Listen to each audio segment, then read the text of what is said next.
What's going on? I'm GB. That's Brian. That's Coop up there. This is the Sports Counterpoints podcast on August 17th, 2023. What's going on, guys? Still sporting this hat even after that game, but yeah, still sporting. Yeah, we're gonna see the next one because they if we want to call that a game, man, that was crazy. So we talk about the NFL. You got preseason in full swing. A couple of the major running back names got signed. Anything else that pops up in our conversation? A little bit about college football because the conferences are still shaking up and there's some things happening. Phil Mickelson, Bill Mickelson, big bills, you feel me? And then James Harden said he's not playing for no Daryl Morey. Maybe Brian Morey, but not Daryl. So let's see what NFL's talking about, man. So y'all was saying, let's start off with the running backs just to kind of get that popping. Ezekiel Elliott gets signed. He goes to the Patriots. Dalvin Cook goes to the Jets, both in the same division. What do you guys think about the signings and who has a bigger impact? Well, B was on Dalvin Cook a minute. So how you feel about that? I'm interested to hear your thoughts on this one. There's a lot of stuff that's pretty interesting about that. I think the first thing is that there's definitely a correlation between Aaron Rodgers willing to take the pay cut that he was willing to take and then them signing Dalvin Cook. So, part of that has to be Aaron Rodgers had some respect for Dalvin Cook when he was with the Vikings, which he should. If you look at his yards per game, it's like in the same realm. It's better than Adrian Peterson, but that's because Adrian Peterson's played past his prime and then ultimately fell down a little bit. But it's up there with like Sanders and like some of the greats. So Dalvin Cook was a very, very good running back for a long time. And, obviously he's kind of plateaued and maybe on the backside of that, but I think he's still got a hell of a lot more in him than Ezekiel Elliott. And I've said that, and I wish him the best. I wanted him to get picked up. The other thing I think is interesting is so Aaron Rodgers takes a pay cut and they signed Dalvin Cook on a team that had an outstanding rookie last year in Breece Hall. And if you're Breece Hall, you have to wonder what you did wrong with Aaron Rodgers that almost immediately he comes in there and says, I need someone better than this guy. You need to go get Dalvin Cook.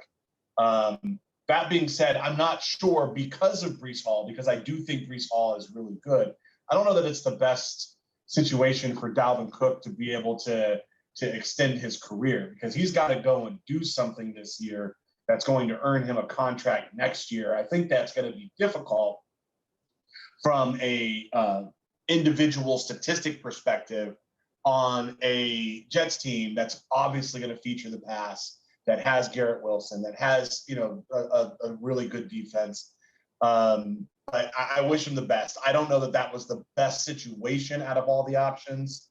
But, Dalvin Cook is there. I do think he's got stuff left in the tank. I do think that he's going to be a solid player. I do think that there's going to be some hard coaching decisions when Breece Hall is fully healthy from tearing his ACL last year, and Dalvin Cook is hopefully playing well. I think that's going to be some tough decisions to see where the carriers go. Before moving on to New England, Jason, what do you think about Cook? Yeah, man, I think it's a great move. Now, Dalvin Cook, he went to Florida State, so I should not like him, but I respect his talent. The guy can play. He's not on the ascension. He's probably on a decline right now, but it's not a steep decline. He can still play. He could probably still be the 3-down back. But I kind of disagree, Brian. I think it's a good move for him to play with the Jets, and here's why. He's with the quarterback, so they can't a decent quarterback, or a good quarterback, actually, Hall of Fame level. So they won't stack the box against him. And he also has Breece Hall, who can help, I would say, extend his career. Yep. If he wants another contract next year, somebody will say on Dalvin Cook. He's not off a cliff yet, and I don't think he'll be off a cliff playing with the Jets as well. I like the Jets more now than I did before. I didn't think they were a playoff team before, to be perfectly honest with you. Now they got Dalvin Cook. I think they are. And it has something to do with Aaron Rodgers taking a salary cut. You want a salary cut? Yeah, you want a salary cut. He wants some players. He got Alan Lazard, his buddy. He got, I think, Corey Davis. I'm not sure how good he is, but they got Corey Davis. They got Dalvin Cook. If you take a pay cut, you want weapons. Aaron Rodgers understands, look, I'm at a team now who's willing to spend money. to help, to make me happy and make us a good team or make me comfortable, which is a good thing. So I think the Jets now are going to make the playoffs just because of Dalvin Cook. It might sound crazy, but I think Dalvin Cook is a difference maker like that for that team, and having Breece Hall as well. I don't think they'll pass as much for Aaron Rodgers. I'm sure they want to extend his career a little longer too. They don't want to expose him to too many quarterback hits, but I like the move. And now because Cook is on there, I'm actually interested in looking at the Jets. I wasn't interested in seeing Aaron Rodgers. I've seen him so many times, but I'm definitely interested in seeing Dalvin Cook and Aaron Rodgers play together. I like that dynamic, and we'll see what happens. You made a good point in that about the passing, because Aaron Rodgers has had his best years as a quarterback when he's had a good running game, right? When Aaron Jones showed up and was playing really well, and they had those weapons in the backfield. It also made it easier for Aaron Rodgers. The only thing that I worry about with Breece Hall and Cook is that, Alexander Mattison is also a very good running back. Yeah. And his presence is what made Cook expendable. I worry that Breece's presence, who is also a talented running back, will make Cook expendable. And that might be an unfortunate situation for Cook, who I completely agree with you is a very solid running back still. And he can pass block too. He's willing. And he can catch out the backfield. You kind of need that now. There's Austin Eckler type skills to catch out the backfield, but he can pass block as well. So when you can pass block as a running back, your career as a running back kind of lasts a little bit longer than it should. So good for him. Yeah. About Zeke? I think he's gonna get busy. I think you guys pretty much said it all. I'm kind of with what you were saying, Coop. I think he doesn't have to be a 3-down back, which extends his career, and you make the most of your opportunities. And he also they're picking them. It's them and the Niners right now as Super Bowl favorites just because of of Hard Knocks. Yeah, I agree. Wow. From what I'm seeing from y'all, I don't see that happening. But I don't know. Yeah, so I think I'm really interested to see how it plays out. And that Jets team is very intriguing, top to bottom. So they have a lot of talent there. They're just not one of those teams I see being able to put it together. Right. And it's tough to do in the first year. Yeah. And then the segue over to Zeke. Well, the Patriots could have had Dalvin Cook if they did things like, I don't know, spend money, stuff that Bill Belichick doesn't like to do. And, he got the value pick. He got the declining running back who averaged 3.8 yards a carry last year, who no team in the NFL really wanted. There was teams that wanted Dalvin Cook, but he kind of waited out. Ezekiel Elliott really did not have a market, and they signed him to an incentive-laden deal. And the Patriots are not going to make the playoffs once again because of all these value picks that and not paying players that Bill Belichick just refused to do. It's bad to say because he's won 6 or 7 Super Bowls, but it seems like the NFL is sort of kind of passing him. He's not catching up with the times in the NFL. You got to play players, especially the good ones, and you're going to have to stop trying to get value for everything. If most picks, get value, but sometimes you're going to have to pay a little bit. I think Dalvin Cook would have helped the Patriots out a lot. Not sure if they had made the playoffs or even been a Super Bowl contender, but he would have helped them. And if he could have spent a couple extra $1 million, he would have had him. But they chose Zeke, and I just don't think that they're going to be successful this year. With or without Zeke on the team, he's not really a difference maker. He's not at that point in his career. The Patriots, right now, I looked it up. They're 29th in the NFL in offensive spending, and I want you guys to look up teams who don't spend money on offense, how they do, or do they even make the playoffs? Yeah. And if they make the playoffs, how do they do in the playoffs? It's not good. It's not very good. So that's my take on it. It means nothing to me. It was just he signed with the Patriots. I'm moving on. So what you think, Brian? Yeah, I think this was kind of an insurance policy one. I think if you're Ramondre Stevenson, you're very happy that it was Zeke and not Cook, because I do think Cook could have pressed Stevenson a little bit more. But I don't think Zeke's going to do anything there other than be, a guy in the locker room or a guy who's, around. He's not going to get 50% of the carries. It's not going to be a full split. Maybe he's the 20 of an 80-20 split or a 30 of a 70-30 split, but he's definitely not the 50 of a 50-50 split. Zeke was actually in full decline last year with Dallas, and that was why he was so expendable, and it was why people were just clamoring for Tony Pollard. Tony Pollard's solid, but people were starting to talk about the dude like he was a Hall of Famer, and it was just based on comparisons with Ezekiel Elliott. Right. The problem with the Patriots is that they just don't.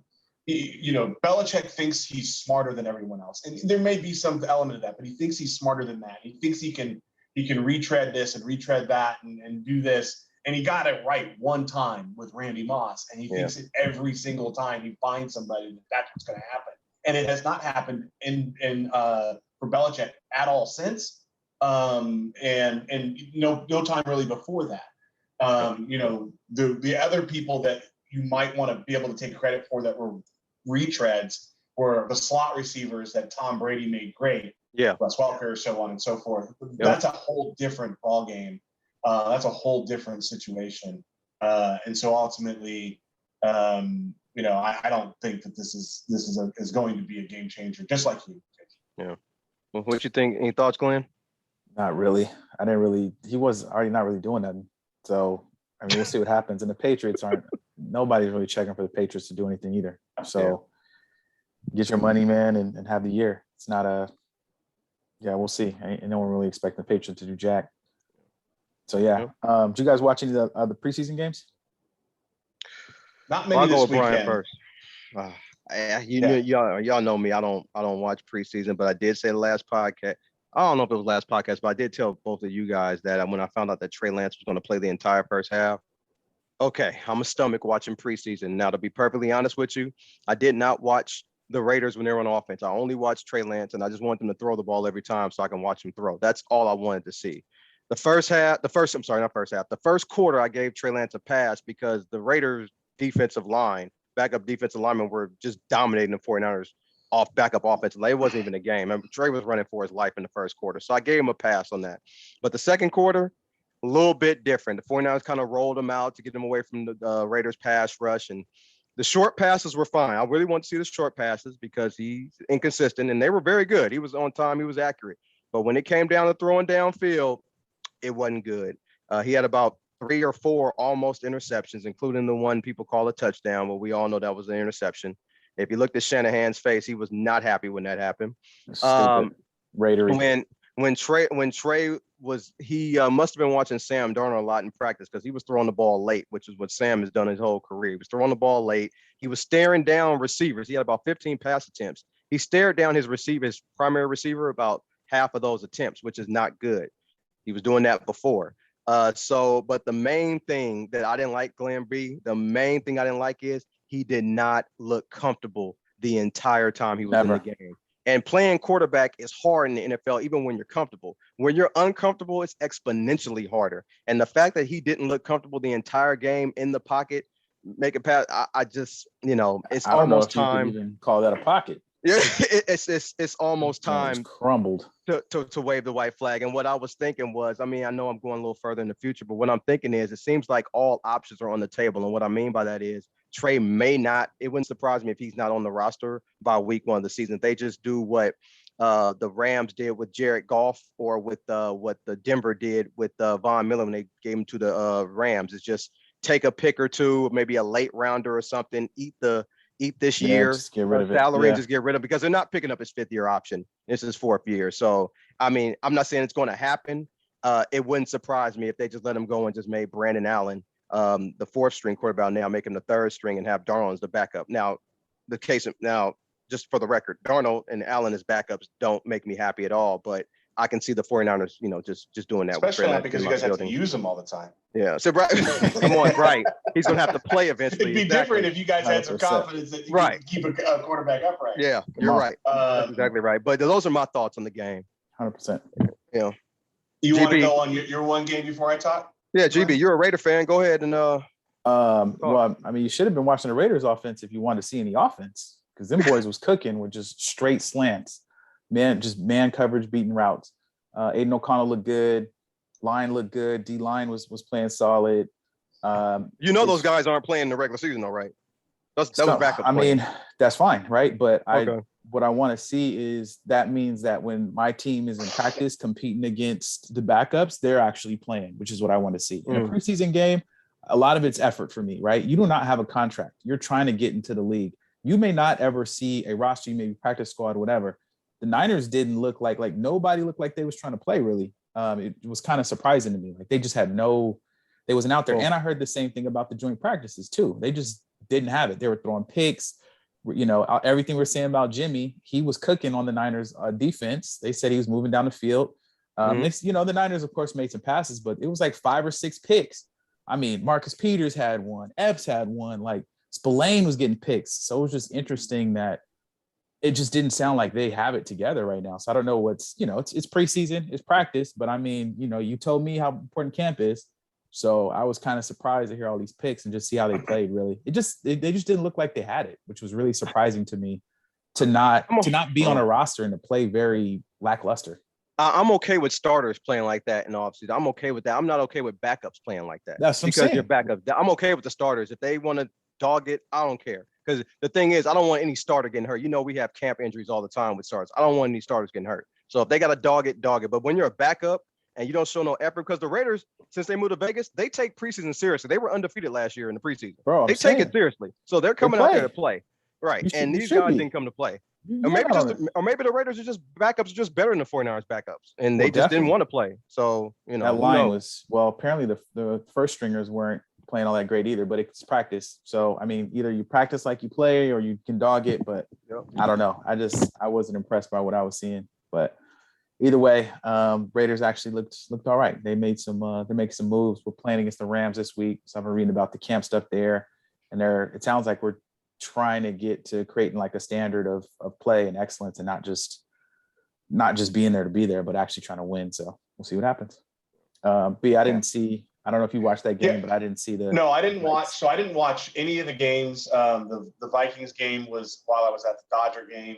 Nice. But I do look at box scores. And so some of the takeaways from box scores was that, Jordan Love looked efficient. He didn't throw picks. He looked like he got a good line for the couple tries he was doing. Jahmyr Gibbs looked like he was running for what you want to see, making like little gashes here and there. Zamir White on the Raiders looked like he was getting efficient carries. And I actually think that he's the real backup on that team behind Josh Jacobs. And so I was kind of keeping an eye to see whether or not he did it, because there were some other guys that were, that just weren't making the most of their opportunities. Getting just inefficient. James Robinson, who I really liked when he was in Jacksonville, Miami. Right? Mm-hmm. Yeah, he was running for 1.5 yards in New York. I hate to say it, but I think whatever it was that he had, it's gone. I have no idea what's going on in Atlanta with their backfield. They just, it doesn't make any sense to me what they're trying to do. It doesn't make any sense to me what they're trying to do in the preseason. I would be worried about trying and figure that out. Right, Cordero Patterson is out right now. Algier is out right now. They've got all types of running backs that are all in a new scheme that and none of them are playing, and none of them are really doing anything. And I would be worried about that with a couple of weeks ago when they can't get anybody in camp or in a preseason game. So, those were kind of my thoughts on some of it. I was just looking at like individual players that I was kind of already tracking.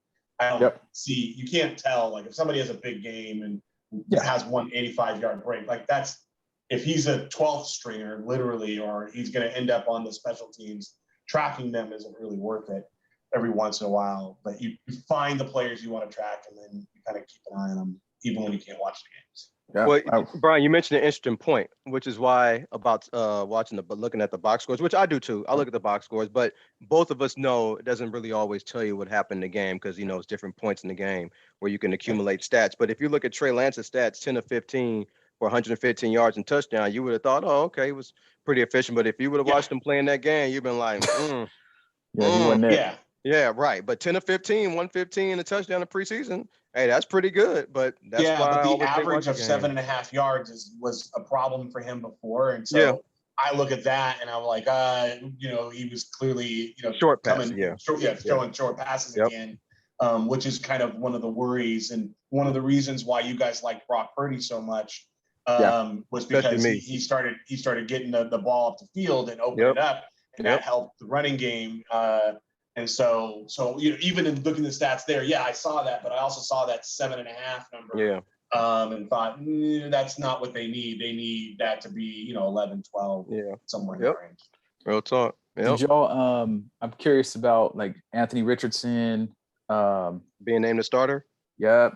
Oh, Yeah. that CJ surprised Stroud, the hell out of me. Bryce Young. So, well, did it surprise you that they named him, or just that they named him that soon? No, that they named. So Bryce Young and CJ Stroud, I completely understand. I get it. I think Stroud's gonna be a bust, but yeah, I get it. Anthony Richardson, Brian, good point, good question. It's that they named him that soon because I think it's Gardner Minshew was the backup or something like that. Yeah, he was competing for Gardner for the starting spot. Yeah, Gardner's not that bad. He's won some games, and the thing is, Anthony Richardson, if you watched him play in college, I'm just like, he's not ready yet. I don't think he's ready to take over this soon. That's how you get him ready. And the box score tells exactly the same story. I mean, Gardner Minshew was 6 for 6 for 72 yards and 12 yards in average. That's right what we were talking about with Trey Lance. 12 yards, 6 for 6, 72, no touchdowns, no interceptions. That's not a bad game given that he was playing in the backup role. Anthony Richardson, 7 for 12, 67 yards, 5.6 carries, and a pick. Yeah, that's what he did in Florida. That is objectively bad. Yes. And so for them to name him, like we were just saying, that soon is the part that's surprising. I think everybody knows when you draft a quarterback this soon, that early, that kind of has that, you're going to play it. That's what you do. You put them in. But usually, I don't know when the Indianapolis bye week is, but usually in the back of everyone's mind, it's, hey, we're going to give them time. And then when the bye week comes, after the bye week, we'll start them. And that's kind of just how it works. For them to do a preseason in week 1. Might as well. No, as a quarterback, you can wreck a quarterback if they don't have that confidence. You can kill a quarterback's confidence. Yes. Yeah. Right. I mean, there's a Carr brother out there that it wasn't confidence that killed him. That was body. Like you can't, the boy can't get sacked 255. He still got the record for sacks. No, because when he left that organization, he'd stopped playing there after a while. And when he went someplace else, he was permanently shook. Yeah, he was done. You put a quarterback in there before they're ready, and they get beat up, and they don't remember when they were good. They lose track of that. It's hard to get it back. It's like Anthony Richardson. Using a golf analogy, it's just if you haven't seen a good shot in a really long time, that next shot, it's real hard to kind of get back on track. You cannot start a guy in the NFL that threw for 54% against college DBs. You can't do that. He needs time, and he's not ready. Well, the reason I'm saying it is because it's not like this is not a playoff team that's trying to ascend. Like you have no expectation of any kind if you're the Colts, right? So get him in there. He's going to make some exciting throws.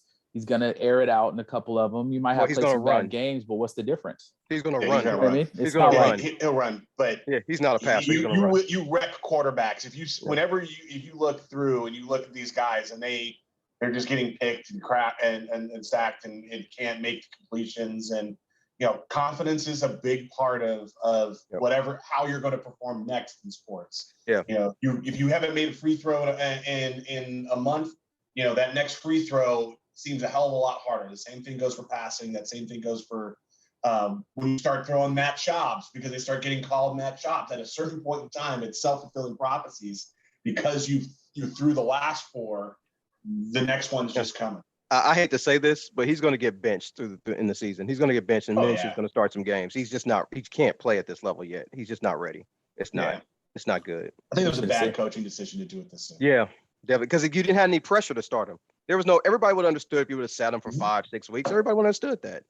But yeah, so I don't know. That doesn't look good. And the thing is, if you're the Colts and you play for him, how do you, and you see how he just played in the preseason, how are you going to the season with any confidence with this guy at quarterback? Yeah, everybody knows you're going to suck, but you don't know that because you're 0-0 and you're playing for the team. You don't believe in that. Yeah, I don't know. I'm curious to see. I think they got you sink or swim, right? So if you can keep his confidence up, and I haven't seen their schedule either, so I don't know who they're playing. He has to keep his confidence up. That's the problem. He's got to do it. Yeah. I don't know. I don't know who they're playing. And then CJ Stroud was throwing picks. I don't think he's going to be any good. He don't have Marvin Harrison and the other guy. He had 2 top 20 NFL receivers at Ohio State. He ain't got that. They play the Colts. No, excuse me. The Jags first week, the Texans, and the Ravens, and then the Rams. It's first 4. Yeah, but yeah, I like Bryce Young though. But we'll see. I didn't really get to see him do anything. That was curious to me. And then I also was curious. Did you guys see how? Which was interesting to me, that some of these players that came to new teams, Derek Carr, et cetera, actually they gave them a series or two, which was cool. Derek Carr actually looked really good. I mean, he's played a lot of football and he's playing, you're not playing against the top. Well, you didn't say the main thing about that, Glenn, that John Gruden has been hanging around their practice. You didn't say nothing about that. Yeah. Well, you got Dennis Allen over there too. It's Raiders South over there. So you had Dennis Allen, who was the coach when Carr came in, and then John Gruden's been over there trying to help him integrate into the system. And John Gruden is in the middle of suing the NFL right now too. He's in the middle of wearing Saints gear. Wearing Saints gear while he's doing it. So right. And the Saints hate the NFL for what happened with Bountygate. So you got two guys that hate the NFL. So that was probably a FU to the NFL. Like, we're bringing Gruden in here. I know you hate us and I know you hate him, but we're bringing him in here anyway as an offensive consultant. So Carr looked pretty good. I expect him to. I actually expect them to be pretty good this year. I can't even lie. Yeah. And I'm happy for him. I think they get a home playoff game just because their division is weak and I think they win it. But before we move on, though, I want to ask you guys a question. I'll start with Brian and Glenn, you answer next.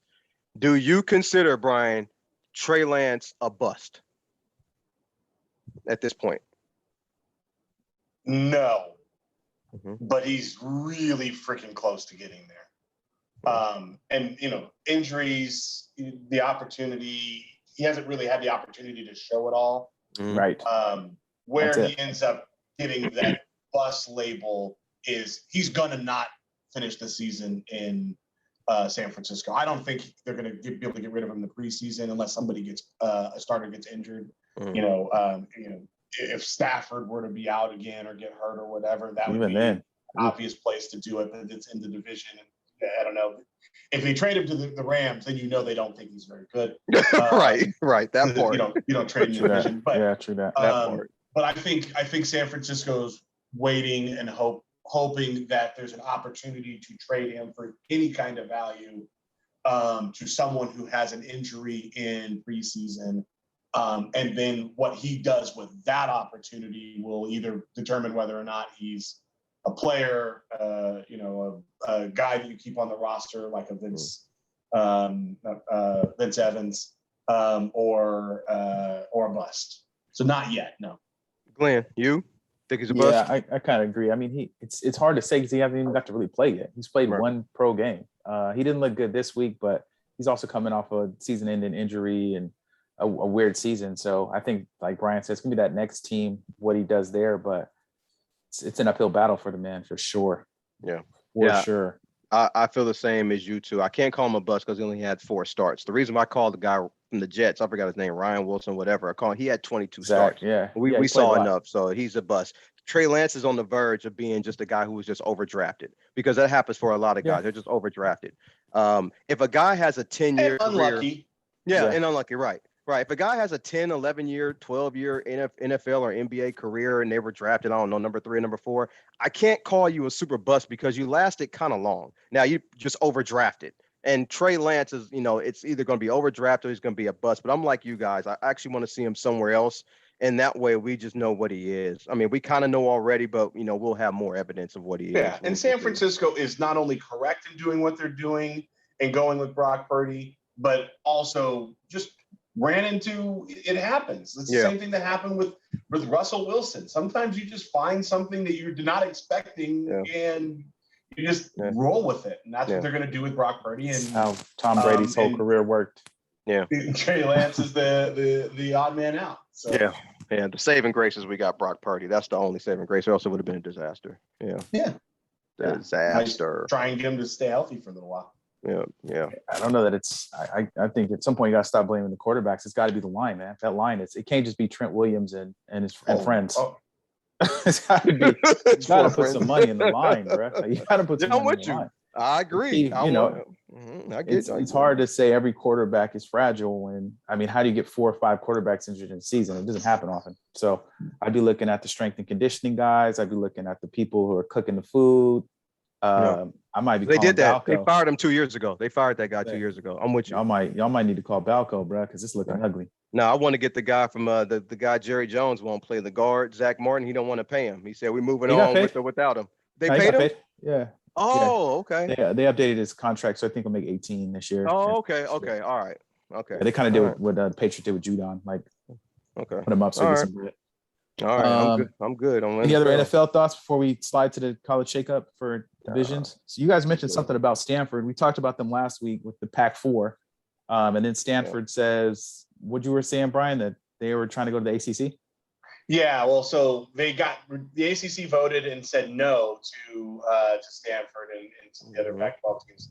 And Stanford came back and said, hey, if you'll take us, we will either ask for very little of the TV money or none of the TV money during this contract, which is pretty desperate, because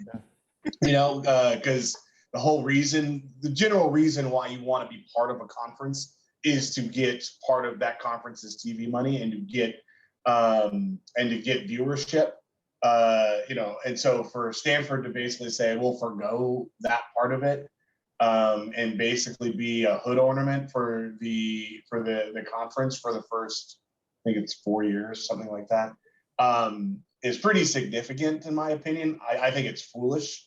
I really think, yes, I know Stanford has a decent program here and there, but they're not making no money.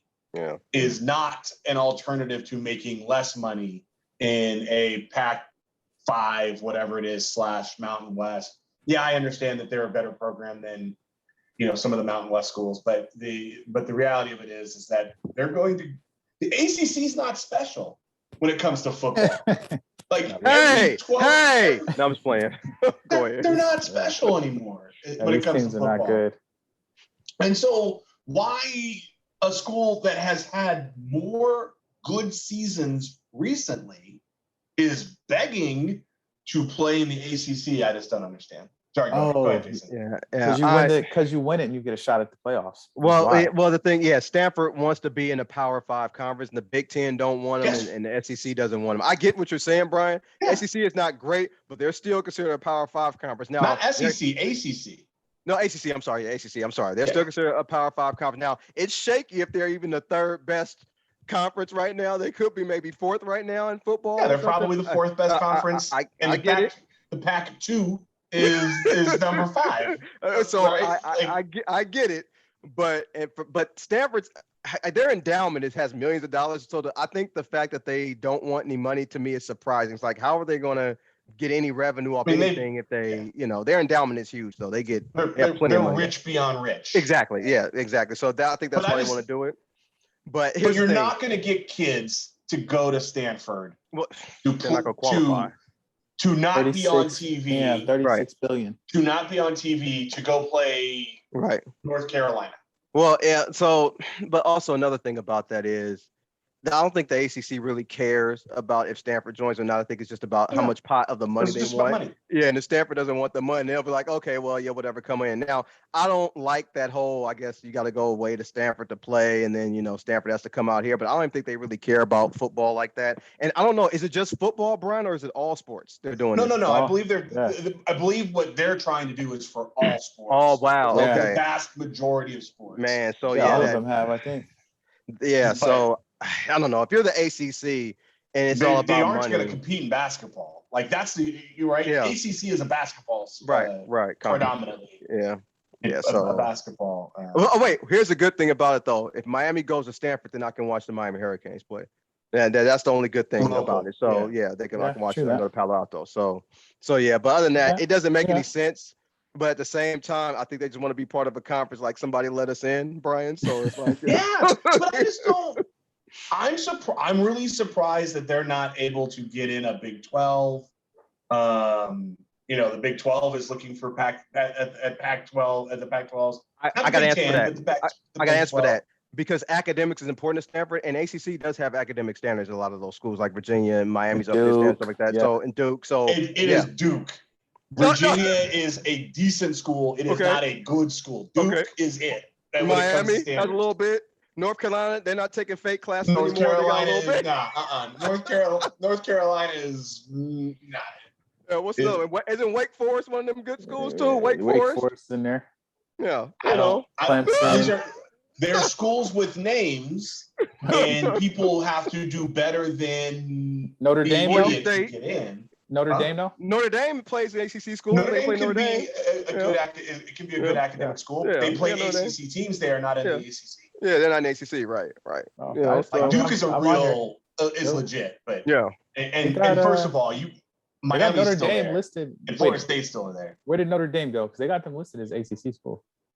Notre Dame play. Yeah, they're nowhere, but they have a contract with the ACC. Got it. Yeah. Smart. Yeah. They want to stay independent. They're not. I think they will join a conference in 2 years. It won't be us. Yeah. It might be the Big Ten. The Big Ten would love to have Notre Dame. Big Ten and ACC. Both of them would love. Right. Interesting. It's gonna be interesting to see. Are y'all just on the side? Are you interested in college football this year? Come on now. Yeah, of course. I love college football. Yeah. One, I think USC is going to be good this year.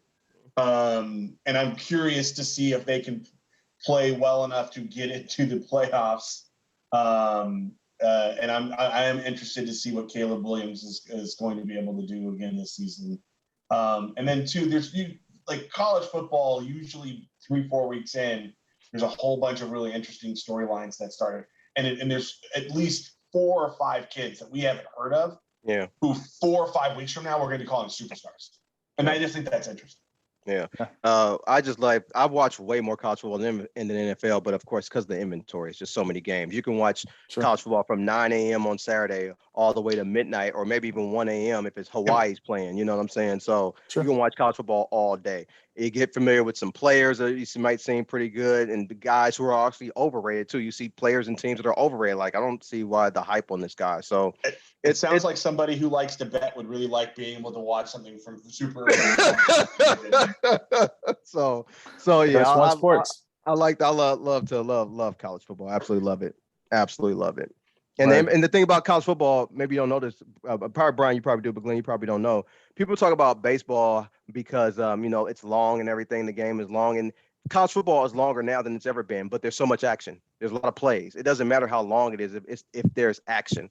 It was baseball had nothing to do with the longevity. Recently. Yeah. Yes, in college football, especially overtime, because they can go 4 or 5 the most dangerous overtime. bet in college football is the under. Yeah. Because it goes into that overtime. Yeah, it's over. Yeah. Yeah. They can have 5 overtimes because each team gets the ball. If you believe it's the under just don't bet it.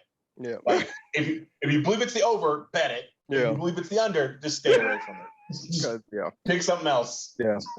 Man, that could be a game that lasts 5 hours because we go 4 or 5 overtime. Yeah. Seriously. We've got some good games recently too. Like there's been a lot of good games per year. On the college football thing, I was bringing this up because I just watched the Johnny Manziel documentary. And I just was curious to you guys, like, so basically, I don't know if you guys, you've heard the Johnny Manziel stuff, but basically he's just a gunslinger, right? He can run around, he can make plays. He's not like I'm in the gym, I'm super studying type guy. He likes, I don't watch film. Yeah. He goes out to party. Yeah. Doesn't film. Got depressed, understandably, mental health is real when he got to Cleveland, and just, he fell out off of that. Right. So, but with that, the thing was when he was in college, he said one of his things is, Brian, when I was watching it, you'd have laughed at, he was like, I hate that NC2A.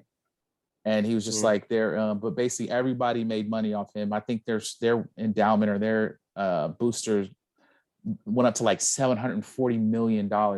It like tripled what it's ever been when he got there. He was the first freshman to win the Heisman, all that. He couldn't make any money. So basically him and his boys set up a plan. They start signing autographs. And they come up with a scheme. They're signing autographs, and they're making big bread, traveling in private jets, courtside at games at 20 years old, whatever. I say that to say he does all that. It's known now. He keeps his Heisman. Reggie had to give his back. What's up with that? Well, I'm not gonna go long on this because I won't hear what Brian has to say. But I think we all hate the NCAA. I know Brian hates it a lot. I hate the NCAA. I don't even know why they don't even really need the NCAA, to be perfectly honest with you. But for the money he made Texas A&M, he should have got a cut. He made a lot of money for that school. But Glenn, going to your point before I let Brian go, that type of stuff that he did in college works for college. You can not study, not play. You can just go out there, be a gunslinger, not watch film. It does not work in the NFL. If you're not a hard worker, and plus he's not that athletic, because I remember that play that Luke Kuechly caught his ass like really from behind, like just closed in on him real quick. Like, dude, you can't outrun NFL linebackers. You can outrun real linebackers from Rice University or TCU or something. You ain't doing that in the NFL. So the fact that you didn't have those habits that you should have developed in college and NFL, that's what pretty much derailed his career. It's just not easy like that. But it was interesting to me to like he does all this. He basically Reggie takes money from some old family friend or whatever. Yeah. Disgrace, Johnny Manziel. Basically, he's like just set up him and his boy set up a plan to get paid for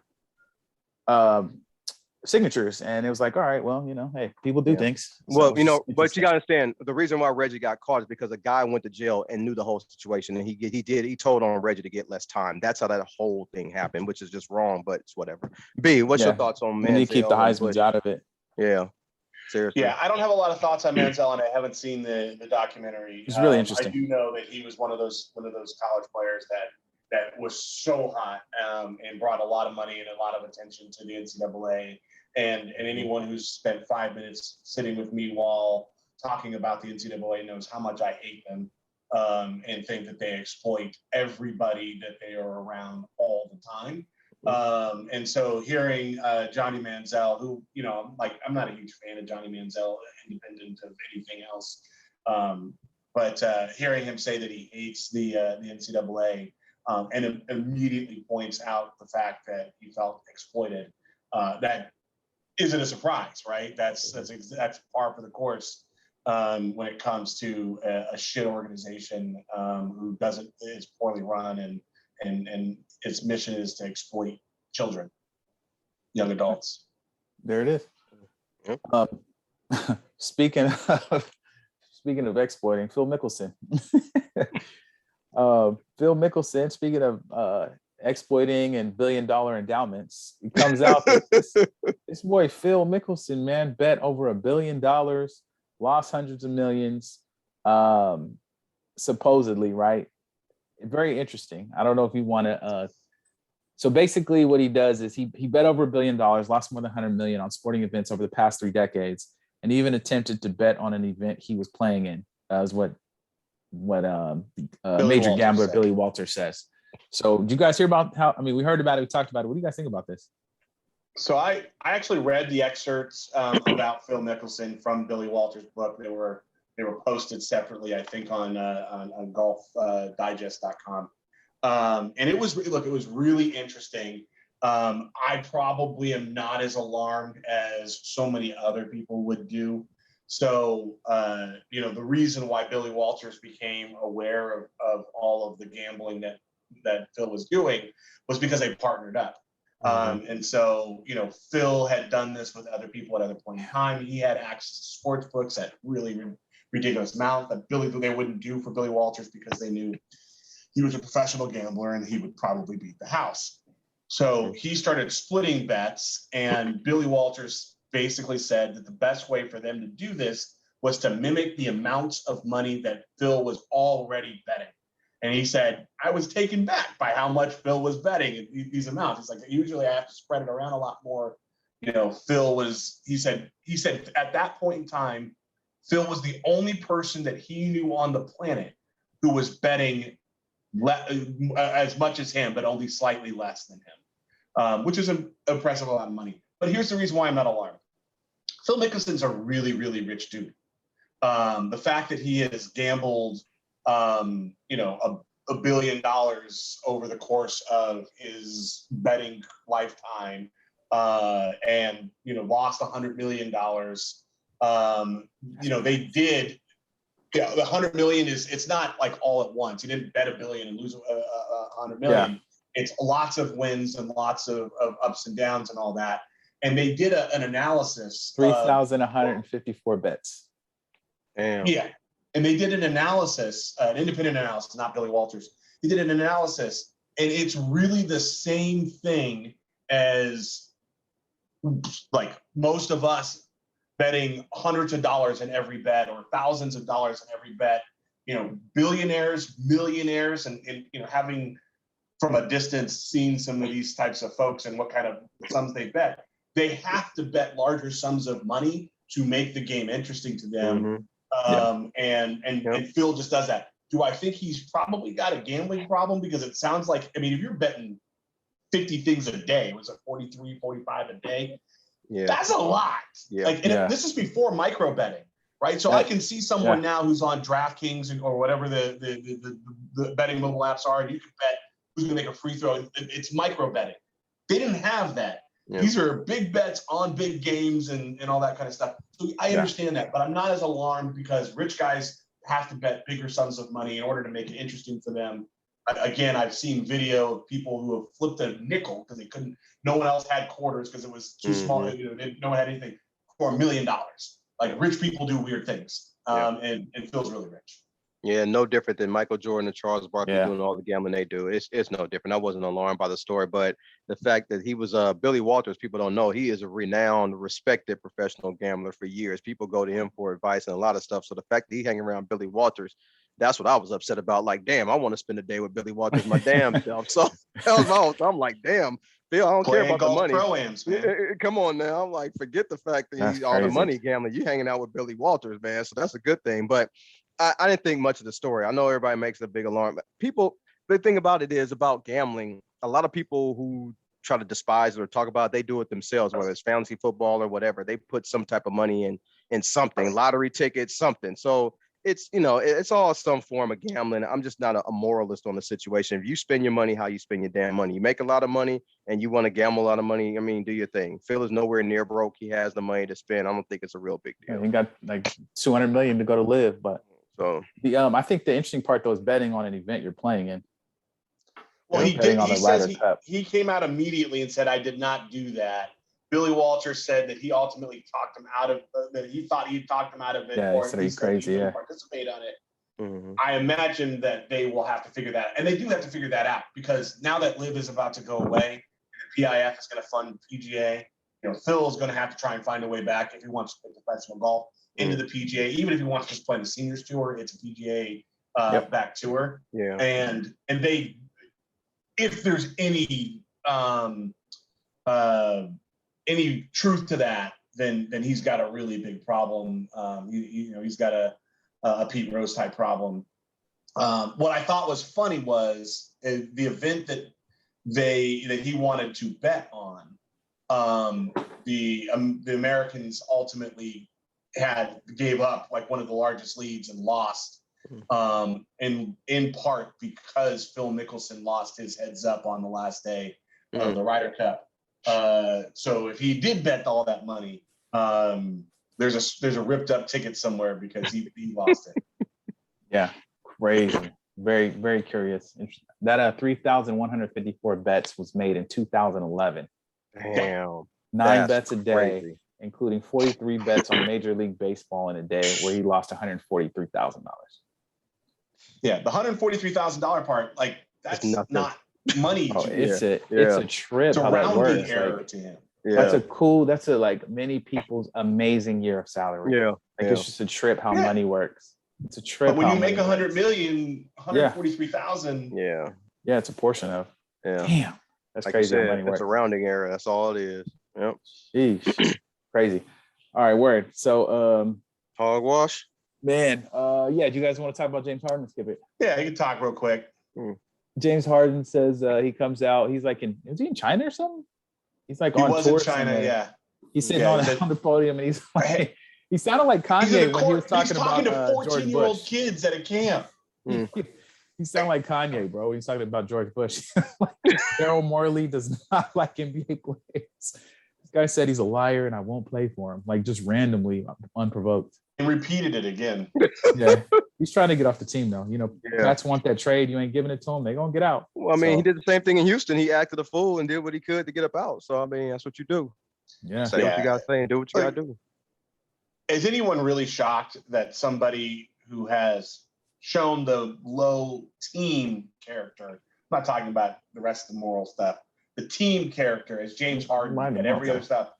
Look, I'm not going to knock the man for his extracurricular hobbies, right? I'm just saying, he has consistently shown on every team that he's been on, he's not exactly a great teammate. Mm-hmm.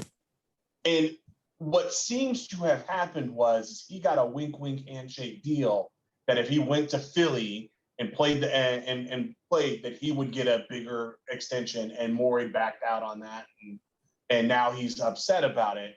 I wouldn't sign James Harden to a long-term deal anyway, like for hella money right now. Why James Harden is under the misconception that he can win basketball games with teams.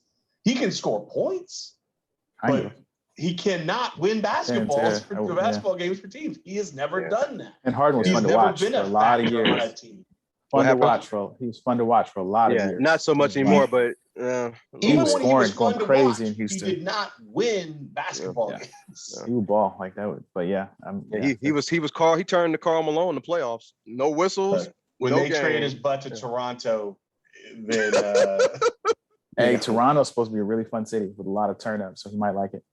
Yeah, Toronto's supposed to be a really crazy fun city. tax rates, but it's actually supposed to be fun. But what I'm saying, but it's basketball purgatory. Yeah, got it. Yeah. Kawhi won that one. Other than that, it's been bad. Word. Yeah. So that's James Harden. Last segments of the show, minute to win it and hogwash. Mine, if I can go first for the what I consider hella hogwash. Man, it was sad, and this hurt me. I was the biggest and one fan maybe ever. Like, I had the shoes, and I like the shoes. I ain't gonna lie. I had both Marburys. I had the slip-ons. I had I love that one. I had all the shorts, and the shorts was nice, man, like plush. So I'm watching the documentary on Netflix and find out, one, there's no Black people at all involved in the creation of it. The designs were very much inspired by let's just be honest, by Black men talking during basketball games, right? It's trash talk that, your game's as ugly as your girl, get on the bus, I'm taking you to school is, a lot of my best friends are white. You feel me? It's not about that. And they talk trash too. I'm just saying, we know where they were getting this from. Then you start with the And One mixtapes, which is again, taking Black urban culture. And I just see that they ended up exploiting it. Like so many people have done in the past. They weren't integrated in the culture. They appropriated it. When I say exploited it, I mean, the players that played on the tour were, one of the owners said he wished they'd have treated them like employees versus endorsed athletes, which I could understand that concept. But these guys were, just local street ball legends that they found that were playing in parks and stuff. It's not like they're obviously not athletes you're paying an additional salary to like this. They're joining this for the money. And they give them 80,000, 100,000, which is, if you're not doing much else, that's great. And that's life-changing for a short period. But they knew dang well once they were making millions and millions, you weren't sharing that with the players. You're having them do events. Like, you know what you're doing. It turned into NWA when I saw it, man. It was like Jerry Heller and Eazy-E, they're on there at the staff bus with filet mignon and calamari, and we eating hot and ready's from Little Caesars. So it hurt me, man. Like, I was such a fan, and to see like this was another situation of exploitation of the culture, street ball and street basketball. Like, come on, you guys, they couldn't get to the NBA. They saw this avenue and they marketed directly towards urban youth, which is me. And it worked. So had I known this, I probably wouldn't have been as big on it as I was. And One and No Fear was like all I wore for years. I probably would have changed it. So it just kind of hurt me, but yeah, it is what it is. And Glenn's talking about the And One documentary on Netflix. It's actually a decent documentary to watch. It's really good, yeah. Yeah, I watched that myself. So yeah, definitely. So that was my tell a hogwash, man. My hogwash segment is I guess he's calling the play-by-play guy or whatever you want to call him for baseball, the guy who talks about the games, whatever, during the game. Kevin Brown, he worked for the Baltimore Orioles. The Orioles suspended him because he pointed out while they were playing the Tampa Bay baseball team that they only won 3 games against in Tampa, playing against that team from the years 2020 and 2022, and the team didn't like it.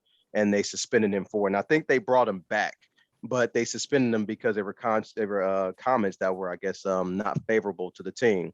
Now, my hogwash. He said they used to suck. They did. Well, they did suck, but which is fine. But they don't suck this year. They have the best record in the American League. But here's my hogwash segment about that. I understand. I don't necessarily agree, but I understand it was comments that wasn't positive. But my hogwash is that these other announcers were coming out saying all these things about what happened as if they're not company men for the teams that they work for.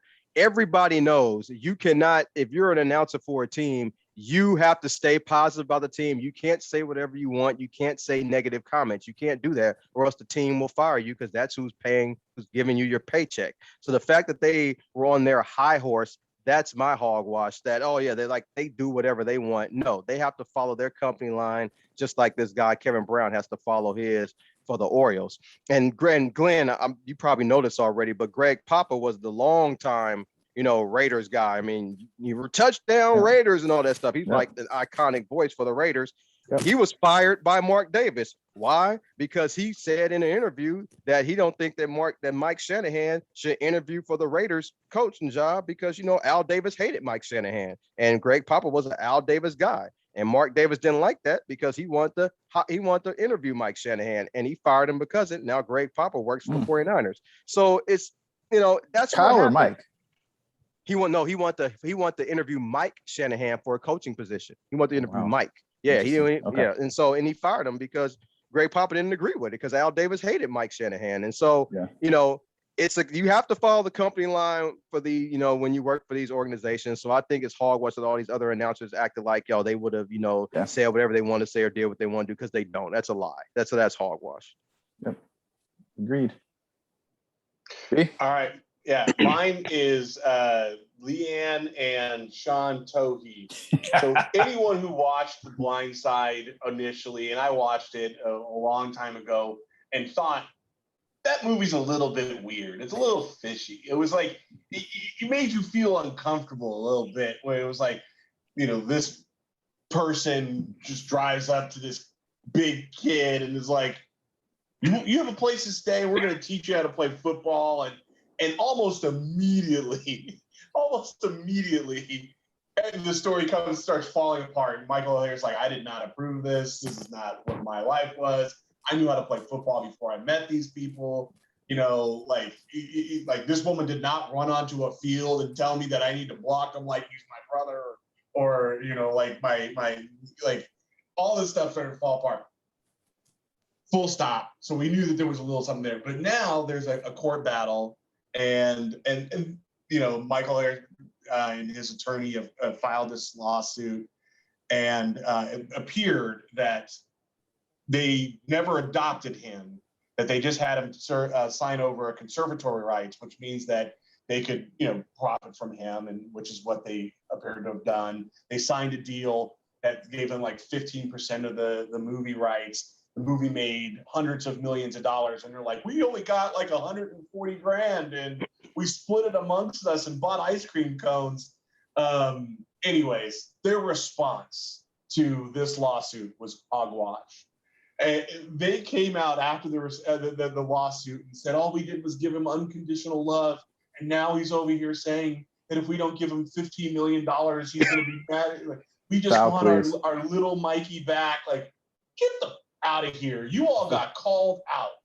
If you look at those two folks' history, and you look into what they've been doing, and now everyone is, it's not a coincidence that Michael O'Hare ended up going to their alma mater, who now there's questions about what kind of money they got for making sure he went there.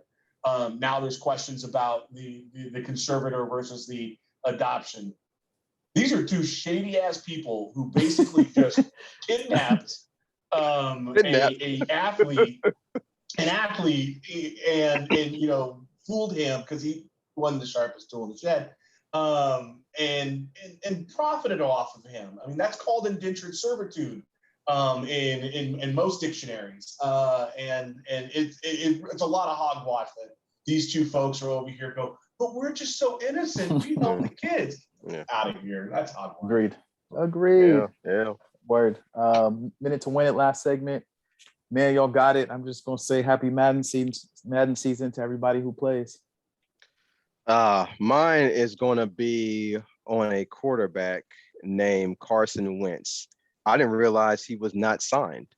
Carson Wentz is definitely more talented than probably every backup in the league as last year. But the problem with Carson Wentz is people just don't like him. They don't like Carson when they can't get rid of him fast enough, and he doesn't play well in big games, and he doesn't appear to be coachable as well. Last full season in Indianapolis, he's threw for 27 touchdowns and 7 interceptions. But people forget those last 2 games to make the playoffs. He stunk it up, didn't play well. Owner wanted to get rid of him, could get rid of him fast enough. He went to Washington. Washington benched him for a quarterback midway through the season with the last name Heineken, who can't throw a football past 20 yards to save his life. So he's not on the team as well. So you got Jacoby Brissett and Sam Howell on the Washington team, and Carson Wentz is definitely better than both, but nobody in the NFL wants him, which goes back to my point. It doesn't matter how talented you are, how much potential you got, how much protest you do. If you don't get it done from the quarterback position, you're going to play your way out the league no matter what. And in this case, it's double because nobody likes Carson Wentz. So it's actually kind of sad, but then again, it's not sad. So, oh well. So farewell, There's a Carson guy Wentz. named Kyle Orton who made it a career. He did. Out of being a backup. Yep. Everyone know it because he was a guy that you wanted to hang out with and have a beer with after a game. That's true. That was his career. That was his career. Exactly. Kyle Orton, I heard he was a hella good hang, especially drinking. Yeah, he was a good hang. Everyone talks about it, right? Yep. Out of Purdue. Real talk. So real quickly, my heart still goes out to Maui. Definitely. I'm not going to talk too much more about that, but it's just so much. This is a confessional. I am going to the worst place in the United States next week, and I feel awful about it. You're playing a Trump course? Right. Hell no. But I'm going to Florida. I'm going to the state that Trump. Yeah, that's right. That's right. And you going to Kansas? And I really do feel awful about it because some of the things that are going on. Florida. The DeSantis recently fired the Black female attorney general, who was an elected official, who received 64% of the vote, which was a higher percentage of the vote that he received. And he basically just one day decided to say, "You don't have a job and you're out." It is criminal. They just recently started using PragerU, which is an online site that is fascist, racist, xenophobic, to start teaching history. This is if you've read any of the headlines, it talks about how Black people and slaves learned skills while being taken from their homes, and that they should be thankful for the skills that they learned during slavery because that is the reason that they're able to thrive today. It's the worst place in the United States right now. And I feel bad about going there. I have to go there for a work conference that I told my boss, I said, candidly, if I didn't think that I was obligated to go to this place because it is the biggest legal technology conference in the United States, there's literally no reason why I would go. And I'm still having a lot of trouble with it. So my apologies, but I plan to do my best. I have agreed with myself to not spend a single dime while I'm there. And so what I mean by that is, if a vendor ain't buying it, I ain't drinking it, eating it, my pocket, I will not use a credit card. I will not use a dollar. Nice. And the only people I'm tipping are Black people. You're not gonna have one transaction with FL on it on your statement? Not one? Say again? You're not gonna have a transaction on your statement, on your credit card statement that says FL at the end of it? None of it. Not it. Okay. No. Gotcha. I mean, it is just awful what's going on out there. Right. Yeah. And the most dangerous person in the world is Florida Man, whoever that guy is. Yeah. Search Florida Man in the date of your birth, and you'll always find something funny.